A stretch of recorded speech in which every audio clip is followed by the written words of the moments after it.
Thank you, Madam Deputy Speaker. And can I also begin by welcoming all the contributions from all sides of this House, and it's been a remarkably cross-party and consensual debate from all sides so far. And I'm sure will continue. Unlike some who have spoken, my family do not have a veteran. However, I did grow up for 3.5 years on an RAF base in Berlin, subject to something which was called the Berlin budget, which actually ensured that adequate housing was not a problem, thanks to the taxpayers in Berlin. And it is interesting to me, of course, that this is modelled on a German position which exists, always something which I would welcome in a country which I have a great feeling for. Madam Deputy Speaker, it is a pleasure to speak in the debate this afternoon, as this Labour government does continue at pace to put in place some more of the many commitments made to my constituents and others in our manifesto. This government has already taken action to stabilise our economy, unleash investment and to reform the House of Lords. For Scotland, the recent budget saw a record £3.4 billion of additional funding, a pay rise for 200,000 Scots and many other benefits besides. In defence, as others have mentioned, the government has increased pay for our armed forces, delivered an extra £2.5 billion for the defence budget on top of the £3 billion annually for Ukraine for as long as it will take to defeat Vladimir Putin. The bill we are considering today will help protect those serving our armed forces and their families, Madam Deputy Speaker. And in the Dunfermline and Dollar region and the wider part of Fife, we have a proud heritage of military families, both serving and in veterans' communities. From the Royal Navy and dockyards at Rosyth in my own constituency to the former RAF base of Lookers, which is now being used by the Army, the existing RAF base at Lossiemouth, the nuclear deterrent on the Clyde and training grounds for the commandos and special forces units throughout the Highlands. Dunfermline, Fife and Scotland know a lot about what is needed to support soldiers and their families, which is why I welcome this bill today. Forces families, Madam Deputy Speaker, face long periods apart, frequent moves, educational changes, housing issues that have already been mentioned, inconsistent access to healthcare, and sometimes even different tax arrangements within the UK. The nature of the military itself, with a vital and necessary chain of command, can lead, and in the past has led, to a more closed shop and the development of toxic and unhelpful practices and cultures. While there are issues that's been covered today that must continue to be dealt with by the chain of command, because the role of serving personnel often does mean that families must follow them around, there must also be a route which allows them to raise broader issues of concern, something this bill will achieve with an Armed Forces Commissioner.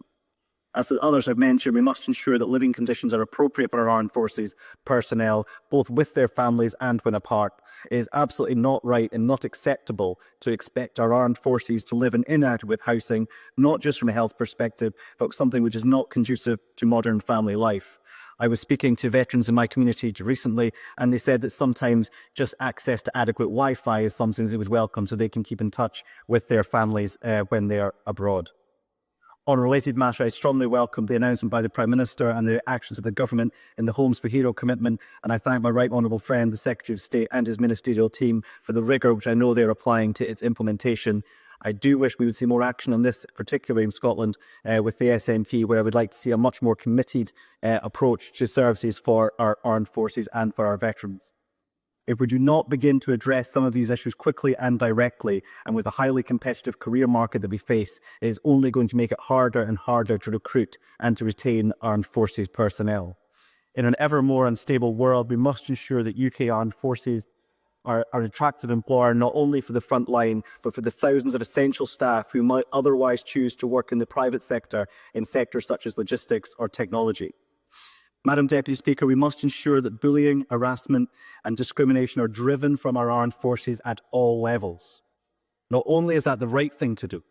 not only is that how we make the armed forces an attractive and responsive employer, not only is that how we build and maintain morale, not only is that how we recruit and retain staff, but, Madam Deputy Speaker, is how we ensure our armed forces are able and ready to fight when we need them to.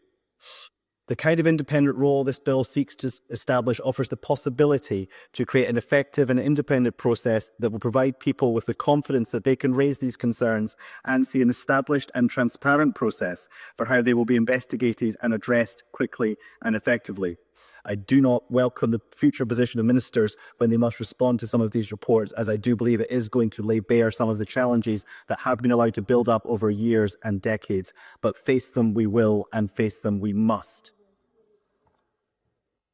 Madam Deputy Speaker, and just in closing, I would like to ask the Minister whether he's responding in particular, as we mentioned by other members on all sides, how it is intended that the Commissioner will work with the devolved administrations, but also how they will work with the devolved local authorities inside those administrations as well, where we have another layer of government we must make sure does not fail local authorities. I'm thinking particularly here, of course, in Scotland.